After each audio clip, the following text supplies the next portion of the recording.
પ્રકરણ 1 ભારતમાં યુરોપિયનો અને અંગ્રેજી શાસનની સ્થાપના. પ્રસ્તાવના. સદીઓથી ભારતમાં વિશ્વભરમાંથી પ્રજાતિઓ, વેપારીઓ, યાત્રીઓ આવતા રહ્યા છે. ભારત હંમેશા વિશ્વના આકર્ષણના કેન્દ્રમાં રહ્યું છે. તેના કારણોમાં મુખ્યત્વે ભારતની આર્થિક સમૃદ્ધિ રહેલી છે. પ્રાચીન કાળથી એટલે કે હડપ્પીય સભ્યતાથી વિશ્વના વિભિન્ન ભાગો સાથે ભારતનો વાણિજ્યિક અને સાંસ્કૃતિક સંબંધ રહ્યો છે. ઈસવીસનની 15મી સદીમાં યુરોપમાં નોંધપાત્ર સામાજિક ધાર્મિક પરિવર્તનો થયા, જેને આપણે નવજાગૃતિ તરીકે ઓળખીએ છીએ. આ નવજાગૃતિ કાળમાં એટલે કે 15મી સદીથી જ યુરોપિયનો ભારત આવ્યા. ભારતમાં યુરોપિયન પ્રજાઓના આગમન પાછળના કારણો. ઈસવીસન 1453માં તુર્કોએ કોન્સ્ટેન્ટિનોપલ જીતી લીધું. ભારત અને યુરોપ વચ્ચેના વેપારના માધ્યમનું તે મુખ્ય મથક હતું. તુર્કોએ કોન્સ્ટેન્ટિનોપલ જીતી લીધું. યુરોપમાં અને વિશ્વના પશ્ચિમ દેશોમાં ભારતનો માલ જતો બંધ થઈ ગયો. યુરોપવાસીઓને ભારતના મરી મસાલાની તાતી જરૂરિયાત રહેતી હતી. તે વસ્તુઓ મળતી બંધ થઈ. ભારતમાંથી સુતરાઉ કાપડ, રેશમી કાપડ, મરી મસાલા, તેજાના, ગળી, સુરોખાર, ઇમારતી લાકડા, અફીણ બહુ જ મોટા પ્રમાણમાં યુરોપમાં નિકાસ થતા. યુરોપની પ્રજા મહદ અંશે માંસાહારી હોઈ માંસ સાચવવા ભારતીય મરી મસાલાની ખૂબ આવશ્યકતા હતી. વળી સુતરાઉ કાપડ પણ એટલું જ આવશ્યક હતું. પરિણામે યુરોપિયન પ્રજાએ જમીન માર્ગે થતો વેપાર બંધ થતાં નવા જળમાર્ગો શોધીને ભારત સુધી પહોંચવાનો પ્રયત્ન આદર્યો. ભારતમાં યુરોપિયન પ્રજાનું આગમન. ભારતમાં યુરોપિયનોનું આવવાનું કારણ વેપાર હતું. યુરોપના પોર્ટુગલ, સ્પેન, હોલેન્ડ જેવા રાષ્ટ્રોએ ભારત આવવાનો જળમાર્ગ શોધવા કમર કસી.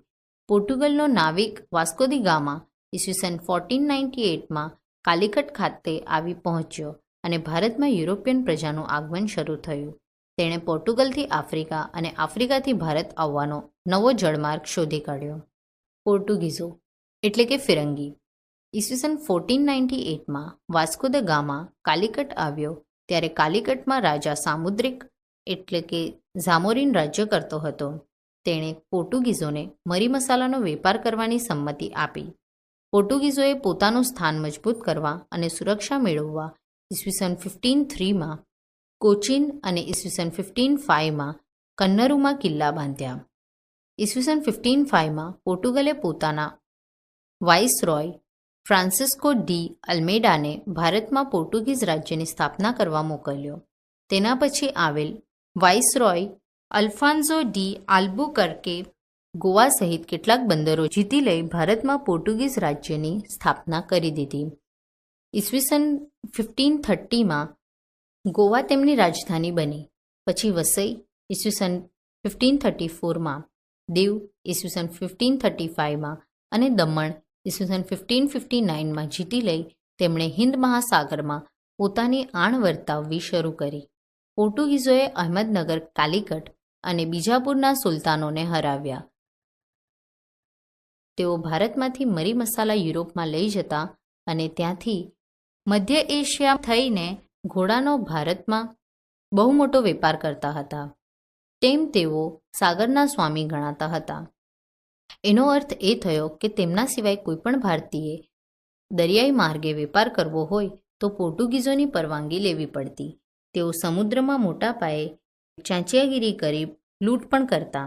તેમણે ગોવામાં ખૂબ મોટી સંખ્યામાં હિન્દુઓનું ધર્મ પરિવર્તન કરાવી તેઓને ખ્રિસ્તી બનાવ્યા હતા. ડચ એટલે કે વલંદા. પોર્ટુગીઝોની જેમ જ હોલેન્ડના ડચો પણ વેપારમાંથી નફો મેળવવા ભારત તરફ આવવા આકર્ષિત થયા. સૌપ્રથમ તેમણે શ્રીલંકા પર ઈસવીસન 1658ની આસપાસ આક્રમણો શરૂ કર્યા અને ત્યાંના મરી મસાલાનો વેપાર પોતાના હાથમાં લીધો. તેમણે બંગાળમાં ઈસવીસન 1632, મલબારમાં ઈસવીસન 1650 પોતાનો વેપાર જમાવ્યો.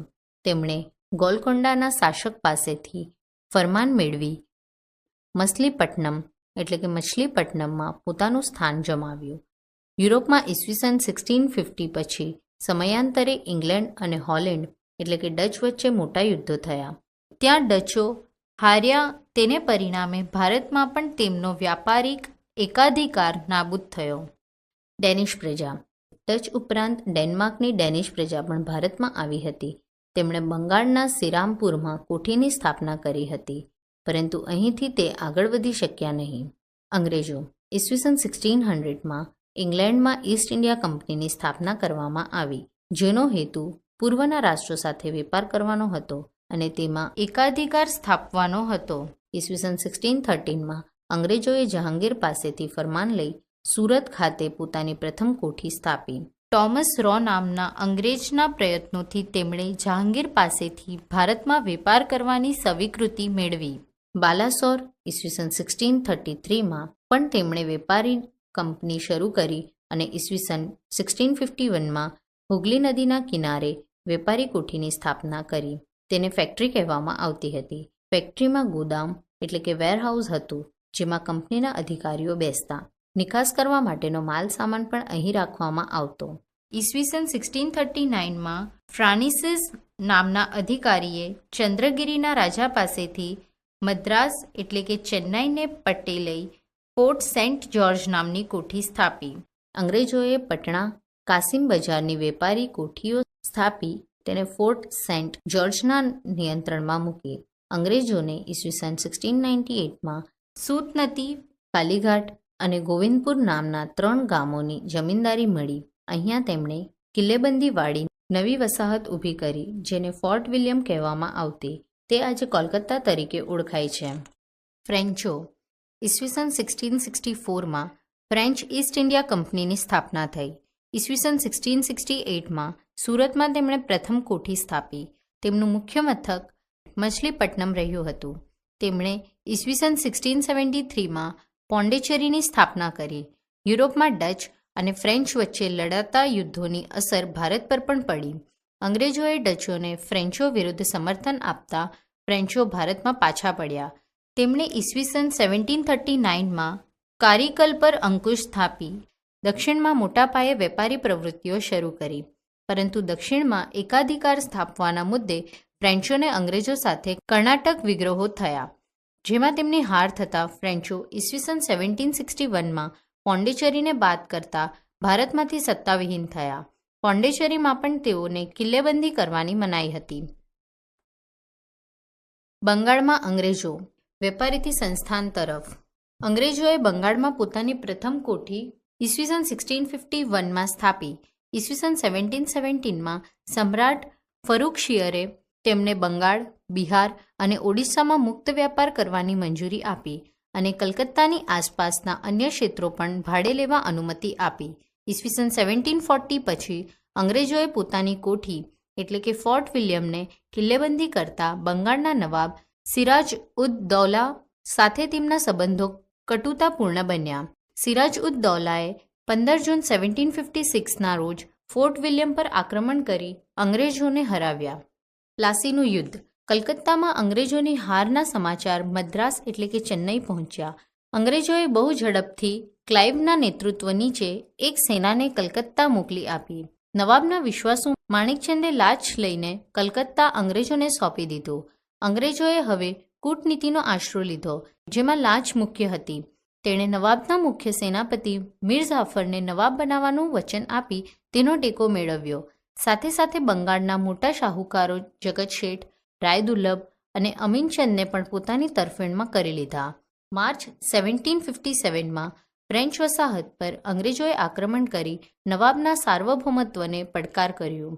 23 જૂન 1757ના રોજ ક્લાઇવના નેતૃત્વ હેઠળ અંગ્રેજ સેના અને નવાબની સેના વચ્ચે મુર્શિદાબાદ પાસે આવેલ પ્લાસી નામના સ્થળે યુદ્ધ થયું. નવાબના સેનાપતિઓએ અંગ્રેજોનો મુકાબલો કર્યો, પરંતુ મીર જાફરના વિશ્વાસઘાતને કારણે નવાબની સેના હારી ગઈ. મીર જાફરને નવાબ બનાવવામાં આવ્યો અને સિરાજ ઉદ દૌલાને પકડી તેની હત્યા કરવામાં આવી. અંગ્રેજોને નવાબે 24 પરગણા વિસ્તારની જાગીર આપી અને જકાત વગર વેપાર કરવાની છૂટ આપી. પ્લાસીના યુદ્ધ પછી સમગ્ર બંગાળ અંગ્રેજોના અધિકારમાં આવી ગયું અને અહીંથી તેઓ વેપારીમાંથી સંસ્થાનના માલિક બન્યા. એટલું જ નહીં, ભારતમાં વિજયનો માર્ગ પણ અહીંથી જ શરૂ થયો. ઈસવીસન 1818 સુધીમાં સમગ્ર ભારત અંગ્રેજી શાસન હેઠળ પરિવર્તિત થઈ ગયું. બક્સરનું યુદ્ધ. બંગાળના નવાબ મીર કાસિમે અવધના નવાબ અને મુઘલ સમ્રાટ સાથે મળી અંગ્રેજોને ભારતની બહાર હાંકી કાઢવાની યોજના બનાવી. આ ત્રણેય સેના 50,000 જેટલા સૈનિકોની બનેલી હતી, જ્યારે કંપનીની સેના 7,072ની હતી. મેજર મનરોના વડપણ હેઠળ ભારતના આ ત્રણ શાસકો સાથે 22 ઓક્ટોબર 1764ના રોજ બક્સરનું યુદ્ધ થયું અને અંગ્રેજો જીત્યા. એક સાથે ત્રણ સત્તાઓને હરાવનાર, અંગ્રેજોને પડકારનાર ભારતમાં હવે કોઈ જ ન હતું. બક્સરના યુદ્ધથી અંગ્રેજોને બંગાળ, બિહાર અને ઓડિશાના દીવાની અધિકારો પ્રાપ્ત થયા, એટલે કે તેઓ વિધિસરના માલિક બન્યા, જ્યારે વહીવટી જવાબદારી નવાબના શિરે રાખી. આથી દ્વિમુખી શાસન પદ્ધતિ અમલમાં આવી. મૈસૂર વિગ્રહ. દક્ષિણ ભારતમાં વિજયનગર સામ્રાજ્યના અંત ઈસવીસન 1761 પછી મૈસૂર હૈદર અલીના નેતૃત્વમાં સૌથી શક્તિશાળી રાજ્ય બન્યું. હૈદર અલીએ યુરોપિયન પદ્ધતિએ લશ્કરના સૈનિકોને તાલીમ આપી, શસ્ત્રસજ્જ કર્યું. અંગ્રેજો હૈદર અલીની ઝડપી વધતી જતી સત્તા અને શક્તિ અંગે ચિંતિત બન્યા. તેથી મૈસૂરના રાજ્ય સાથે 4 મૈસૂર વિગ્રહો થયા. ઈસવીસન 1767 થી 69, ઈસવીસન 1718 થી 84, ઈસવીસન 1790 થી 92 અને ઈસવીસન 1799માં. આ યુદ્ધ પૈકી પ્રથમ 2 યુદ્ધો હૈદર અલી સાથે થયેલા અને બીજા 2 યુદ્ધો હૈદર અલીના શક્તિશાળી પુત્ર ટીપુ સુલતાન સાથે થયેલા. પ્રથમ મૈસૂર યુદ્ધ અનિર્ણિત રહેલ, એટલે તેનું કોઈ પરિણામ આવ્યું નહીં. દ્વિતીય મૈસૂર વિગ્રહ સમયે ઈસવીસન 1782માં હૈદર અલીનું મૃત્યુ થતાં યુદ્ધ ચાલુ રહ્યું. છેવટે બંને પક્ષે સંધિ થઈ. તૃતીય મૈસૂર વિગ્રહમાં ટીપુ સુલતાન હાર્યો અને તેને ભયંકર હાનિ થઈ. ચતુર્થ મૈસૂર વિગ્રહમાં ટીપુ સુલતાન વીરગતિ પામ્યો અને અંગ્રેજોએ એક શક્તિશાળી શાસકને ખતમ કરી પોતાના સામ્રાજ્યને દ્રઢ બનાવ્યું. અંગ્રેજોએ મૈસૂર રાજ્ય અગાઉના વાડિયા રાજવંશને સોંપ્યું અને તેના પર સહાયકારી સંધિ લાદવામાં આવી. મરાઠા યુદ્ધ. 18મી સદીમાં કંપની મરાઠાઓની તાકાત તોડવા માટે પ્રયત્નશીલ હતી. ઈસવીસન 1761માં પાણીપતના ત્રીજા યુદ્ધમાં મરાઠાઓની હાર થઈ અને દિલ્હીની ગાદી હસ્તગત કરવામાં નિરાશા મળી. મરાઠાઓએ પોતાના રાજ્યને કેટલાક વિભાગોમાં વહેંચ્યું. તેમણે દરેક વિભાગ પર સિંધિયા, હોલકર, ગાયકવાડ અને ભોંસલે જેવા રાજવંશોને સત્તા આપી. આ રાજવંશો પેશવા એટલે કે સર્વોચ્ચ મંત્રીના નિયંત્રણમાં હતા. પેશવાના નિયંત્રણ હેઠળ કોન્ફેડરેસી રાજ્યમંડળના સભ્યો હતા. પેશવા લશ્કરી અને વહીવટી વડા હતો. તેનું મુખ્ય મથક પુણેમાં હતું. મરાઠા અને અંગ્રેજો વચ્ચે કેટલાક યુદ્ધ થયા. પ્રથમ યુદ્ધ ઈસવીસન 1775 થી ઈસવીસન 1782માં થયું, જેના અંતે ઈસવીસન 1782માં સાલબાઈની સંધિ થઈ, જે અંતર્ગત બંનેએ એકબીજાના ક્ષેત્રો પરત આપવાનું નક્કી કર્યું. કોઈની હારજીત ન થઈ. ઈસવીસન 1803 થી 1805માં દ્વિતીય અંગ્રેજ મરાઠા યુદ્ધ થયું. આ યુદ્ધના અંતે વેલેસ્લીએ મરાઠાઓ પર અંગ્રેજોની આણ વર્તાવી. આ યુદ્ધથી ઓડિશા અને યમુનાના ઉત્તરે આવેલા આગ્રા અને દિલ્હીના ક્ષેત્રો અંગ્રેજોના કબજામાં આવ્યા. ઈસવીસન 1817 થી 1819માં થયેલા તૃતીય અંગ્રેજ મરાઠા યુદ્ધમાં મરાઠાની તાકાત કચડી નાખવામાં આવી. પેશવાને પુણેમાંથી હટાવી કાનપુર પાસે બિઠુરમાં પેન્શન આપી મોકલી દીધા. હવે વિંધ્યાચલથી લઈ દક્ષિણના બધા જ ભાગ પર કંપનીની સત્તા સ્થપાઈ. આમ સંપૂર્ણ ભારત પર બ્રિટિશ સત્તાની સ્થાપના થઈ. અંગ્રેજ શાસનનું વહીવટી તંત્ર. ભારતમાં સામ્રાજ્યની સ્થાપના કર્યા બાદ અંગ્રેજોએ પોતાનું વહીવટી તંત્ર પણ સ્થાપિત કરી ભારતના વહીવટી તંત્રમાં વ્યાપક પરિવર્તનો કર્યા. તેમનું મુખ્ય લક્ષ્ય ભારતનું આર્થિક શોષણ કરી ઇંગ્લેન્ડને ધનવાન બનાવવાનું હતું. તેમણે સ્વાભાવિક રીતે જ વહીવટી તંત્ર ભારતીય પ્રજાના કલ્યાણ માટે કામ કરવાને બદલે બ્રિટિશ હિતોને સાચવનારું હતું. તેમણે ભારતમાં આધુનિક વહીવટી તંત્રનું માળખું સ્થાપિત કર્યું. સરકારનું માળખું. ઈસવીસન 1773 થી વિભિન્ન સંધિ ધારાઓ દ્વારા તેમણે ભારતના વહીવટી તંત્ર પર નિયંત્રણ કર્યું હતું. નિયામક ધારા ઈસવીસન 1773 દ્વારા ભારતમાં ગવર્નર જનરલની નિમણૂક કરવામાં આવી. ગવર્નર જનરલ ભારતના વહીવટી તંત્રનો સર્વોચ્ચ વડો હતો અને તેને મદદ કરવા માટે 3 સભ્યોની પરિષદ નીમવામાં આવી હતી. ઈસવીસન 1813માં બ્રિટિશ સંસદે સંધિ ધારા દ્વારા કંપનીનો વેપારી એકાધિકાર સમાપ્ત કરી સંધિ ધારા ઈસવીસન 1833 અંતર્ગત સંપૂર્ણપણે બ્રિટિશ સંસદના નિયંત્રણમાં મૂકી દીધો. સંધિ ધારા ઈસવીસન 1833 એ વિશાળ સત્તાઓ ધરાવતા ગવર્નર જનરલની નિમણૂક કરી, જે સંપૂર્ણ ભારત પર કાયદો પણ ઘડી શકતો. ગવર્નર જનરલની પરિષદમાં એક કાયદા સભ્યને નીમવામાં આવ્યો. સંધિ ધારા ઈસવીસન 1853 અન્વયે બ્રિટિશ સંસદે ઈસ્ટ ઇન્ડિયા કંપની પર પોતાનું પ્રભુત્વ વધારી તેની મોટાભાગની સત્તાઓ પોતાની પાસે લઈ લીધી. સંધિ સેવાઓ.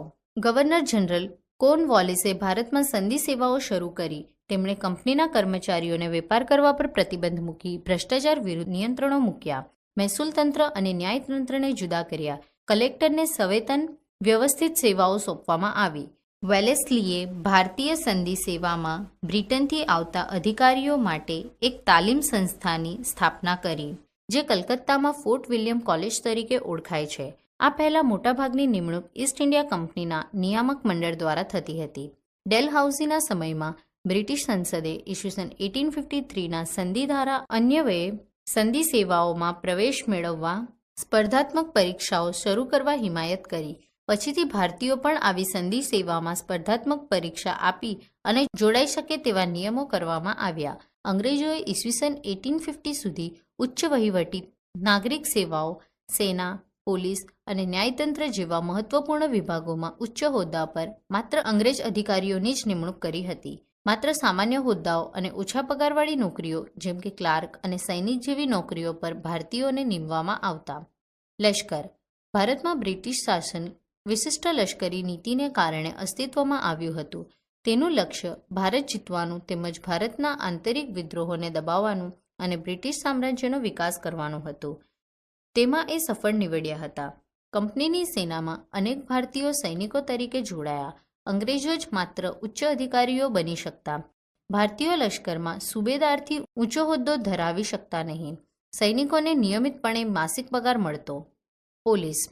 લશ્કર જેટલું જ મહત્વનું બ્રિટિશ પોલીસ તંત્ર હતું, જેની શરૂઆત ગવર્નર જનરલ લોર્ડ કોર્નવોલિસે કરી હતી. પરંપરાગત ભારતીય સામંતશાહી પોલીસ ખાતાની જગ્યાએ તેણે આધુનિક પોલીસ ખાતાની સ્થાપના કરી. જિલ્લા કક્ષાએ પોલીસ અધિકારી તરીકે જિલ્લા પોલીસ અધિક્ષક એટલે કે ડીએસપીની નિમણૂક કરી. વિભિન્ન જગ્યાએ પોલીસ સ્ટેશનની શરૂઆત કરાવી. તેના પર એક ફોજદારની નિમણૂક કરી. ગામડામાં ચોકીદારની નિમણૂક થતી. પોલીસ તંત્રમાં પણ ઉચ્ચ હોદ્દાઓ પર માત્ર અંગ્રેજો જ રહી શકતા. ભારતીયો સિપાહી એટલે કે કોન્સ્ટેબલ કક્ષાએ કામ કરતા. ન્યાયતંત્ર. ભારતમાં ન્યાયતંત્રની શરૂઆત વોરન હેસ્ટિંગ્સે કરી. ઈસવીસન 1773ના નિયામક ધારા અન્વયે ભારતમાં સર્વોચ્ચ અદાલતની સ્થાપના થઈ. અંગ્રેજોએ ન્યાયતંત્રમાં દિવાની અને ફોજદારી એમ બે પ્રકારની કોર્ટની સ્થાપના કરી હતી.